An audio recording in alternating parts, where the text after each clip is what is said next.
Ekstrom and his guys over the bench. Loose puck in the offensive zone for Rasmus Ekstrom. Right circle, centers the puck, throw a shot, scores! Wilkie across to Bennett. Back to the right, here's Wagner moving in. A shot, he scores!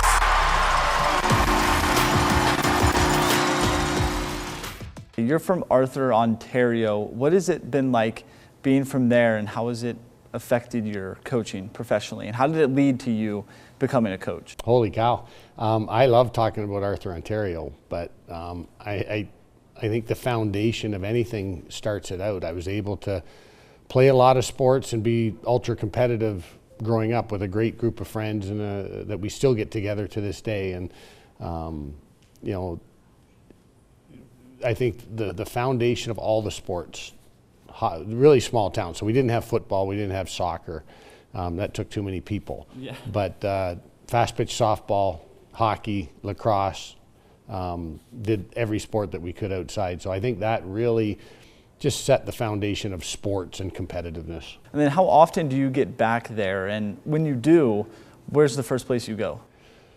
Well, I get back. We get together at a cottage at, you know, we do that once a year where all of us make a commitment to get back. When I do get into my hometown, I go to my friend Shane's place, Shane and Laura Rooney. That's where I go. They got a place just a couple miles outside of the town in the country, and it's a good social gathering place, and everybody knows where it is. What about your hometown still sticks with you to this day and affects you in your day-to-day life? Just the closeness of everything. Again, when I was there, it was 1,200 people. I think it's up to over 2,000 now, but everybody knew everybody. Everybody looked out for each other. Everybody had fun on the weekends together at the softball tournaments. Felt like the whole town was out watching the championship games. And my brother's hockey team went on a run in the playoffs. It felt like the whole town is watching that go. So it's a lot of pride in the community of Arthur, a lot of great people that stick together. You have a journalism degree from the Ohio State University, and why did you get interested in journalism? Why was that your major? Well, I think sometimes you go a certain path because you don't want to go the other path. And so for me, math and science did not interest me. I had an opinion, and I was able to put that down on paper. And so I felt that journalism had started in advertising, and I switched over to public relations with a focus there. But I was able to write. I enjoyed writing more than I did doing math and science. You played in the 90s. What do you see the biggest difference between hockey in the 90s and hockey now? I think the first thing is the speed, the skill is just so high. And we thought we were fast, and we had a lot of skill then, not me, but there was a lot of skill, but the game just continues to get faster and more skilled, and everybody is more skilled. On the other side of that, the fighting and the toughness factor is very different now, and I think it's been good by all the leagues to change the fighting rules. It's still a part of the game. Often the tougher team wins and tougher team has an advantage, but it's a different type of toughness now, and I think it's been better for the game, the combination of speed, skill, and less fighting, less intimidation. And if you could bring something from the 90s to today's game, what would you bring? Oh, something from the 90s. Well, the IHL, when I played in it, had a really close affiliation with the NHL and the veteran guys. And at one time, I think 75% of the league either was going to the NHL or had already played in the NHL. And the veteran presence now has gone. Guys that just stuck around, that really added a lot of flair and character to the game. That seems to have gone away, whether it be the veteran rules in certain leagues or just the way the youth has come up and pushed older guys out. But to me, looking back as a fan and as a player, having that veteran presence and guys that had played a lot in the NHL that were still, kicking around in the IHL at the time, that to me was special to see those guys. And now on the flip side of that, if something in today's game, if you had access to that back in the 90s, what would it be? Well, sticks. Yeah. Sticks nowadays. I mean, we were using wooden sticks, which even saying it makes me feel like a dinosaur.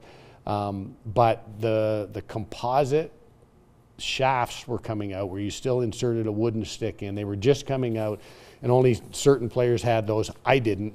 But to me, the sticks have really changed because everybody can shoot now. Everybody can shoot the puck very well, whereas in the 90s, it was a little bit different. Your father-in-law played 10 years in the NHL. What are some stories he shared with you? Oh, man. Gary Sabourin, he did. He was 67 to 78, started with the Blues. His relationship with the players, he was in the game that Bobby Orr scored the famous goal where he was flying through the air. He actually scored in that game. Some of the adversity that he had to overcome. He grew up in a really small town in Northern Ontario, and I tell guys now, he played because he had to. He knew he had to make a team. He had to make the NHL.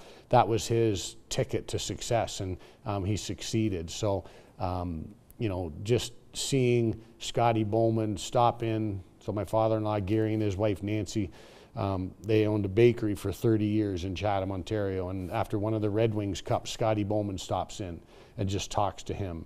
And when I'm on the road recruiting when I was in college, and you run into some of the veteran scouts, and they know that Gary's my father-in-law, and they tell stories about him, driving down from Blind River, Ontario, and with two other guys and sleeping in their car to make the team, right? Like they were going to do everything, and the two other guys left, but Gary stayed. And to commit, like when we say all in, Gary Sabourin was all in, and he carved out a really nice NHL career.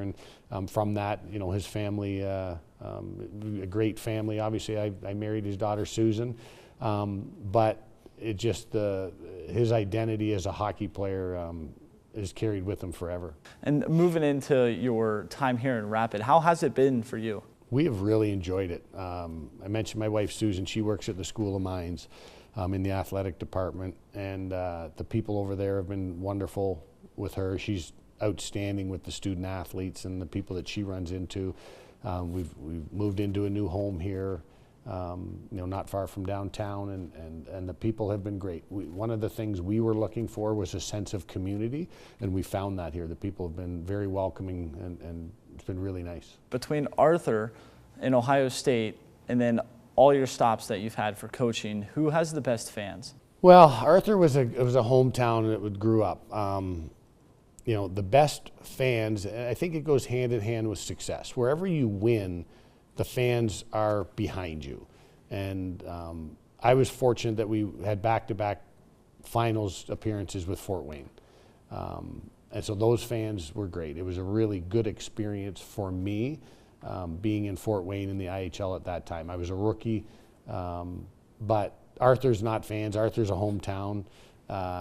There's been great fans everywhere, right? And I love the fans that are positive and they watch the game and they cheer for their team, right? I saw a clip the other day that cheer. I think it was Gino Ariyama was just talking about cheer for your team, support your team, go watch your team, and support them in every way possible. So those are the best fans wherever they are.